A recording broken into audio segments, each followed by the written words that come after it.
नमस्कार, चंदाच्या रेसिपीमध्ये आपलं स्वागत आहे। आज मी घरी खाण्यासाठी अख्ख्या मसूरची झणझणीत आमटी बनवली आहे। तर ती कशी बनवली ते तुम्हाला मी दाखवते। मसाला डब्यातलं साहित्य लागणार आहे। अख्ख्या मसूर अर्धी वाटी घेतले, एक कांदा, एक टोमॅटो, खोबऱ्याचे काप, लसूण, कोथिंबीर याची मी पेस्ट करून घेतली आहे मिक्सरच्या भांड्यात। आता एका भांड्यामध्ये आपण अख्खा मसूर घालूया आणि पाणी ओतून धुवून घेऊया। नंतर धुतल्यानंतर त्यात टोमॅटो घालूया, कांद्याचे टरफळ काढून घेतले, त्यात घातले एक कांदा एक टोमॅटो। नंतर शिजण्यात पाणी ओतूया, कुकरच्या भांड्यात पण पाणी ओतूया। नंतर हे भांडं त्यात ठेवूया, झाकण लावूया आणि गॅस पेटवून त्यावर कुकर ठेवूया। 5-6 शिट्ट्या करून घ्यायच्या, थोडा वेळ बारीक गॅस करून ठेवायचा। शिट्ट्या झाल्यानंतर गॅस आपण बंद करूया। नंतर थंड झाल्यानंतर आपण झाकण उघडूया। तर थंड झाले, आता आपण झाकण उघडूया। आता यातला डबा आपण बाहेर काढूया। तर मस्त असं आपले अख्खा मसूर शिजलाय। गॅस पेटवून त्यावर कढई ठेवूया। कढईत आपण तेल ओतूया। इकडच्या गॅसवर गरम पाणी करायला ठेवले आमटीत टाकण्यासाठी। तेल गरम झालं की त्यात आपण मोहरी टाकूया। मोहरी तळतली की जिरे टाकूया। जिरे तळतले की त्यात कढीपत्ता टाकूया। नंतर तमालपत्र टाकूया। आलं लसूण कोथिंबीर खोबऱ्याची पेस्ट टाकूया 2 चमचे।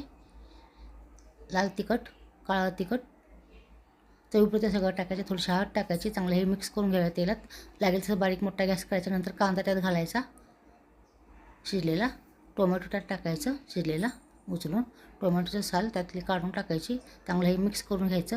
गरम मसाला टाकला आहे 1 चमचा। चांगलं हे मिक्स करून तेलामध्ये परतून घ्यायचं पूर्ण तेल सुटोस्तोवर। नंतर चवीपुरतं मीठ टाकायचं।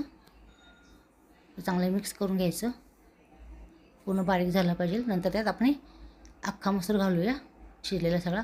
मस्त असा अख्खा मसूर शिजला आहे, चांगला हलवून घेऊया।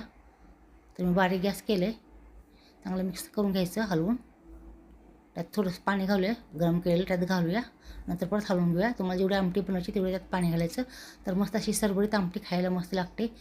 आता चिरलेली कोथिंबीर घालूया। मोठा गॅस करायचा, उकळी यायला लागली की नंतर बारीक गॅस करायचा आणि मंद आचेवर ह्याला थोडा वेळ शिजायला ठेवायचं। तर मस्त असं मंद आचेवर ह्याला थोडा वेळ शिजायला ठेवले। मस्त अशी अख्खा मसूरची झणझणीत टेस्टी अशी आमटी तयार झाली। आता आपण गॅस बंद करूया। मस्त अशी सरबरीत टेस्टी अख्ख्या मसूरची आमटी आपली तयार झाली। एकदम खायला टेस्टी लागते चपातीवर भाकरीवर। तर एका मी वाटीमध्ये काढून घेते। तर नक्की तुम्ही अशा प्रकारे ट्राय करून पहा। करायला एकदम सोपी आणि खायला एकदम टेस्टी, कमी साहित्यात मस्त अशी अख्खा मसूरची आमटी आपली तयार झाली। आवडलं तर लाईक शेअर सबस्क्राईब करायला विसरू नका। अशा प्रकारे अख्ख्या मसूरची आमटी करून पण पाहायला विसरू नका। धन्यवाद।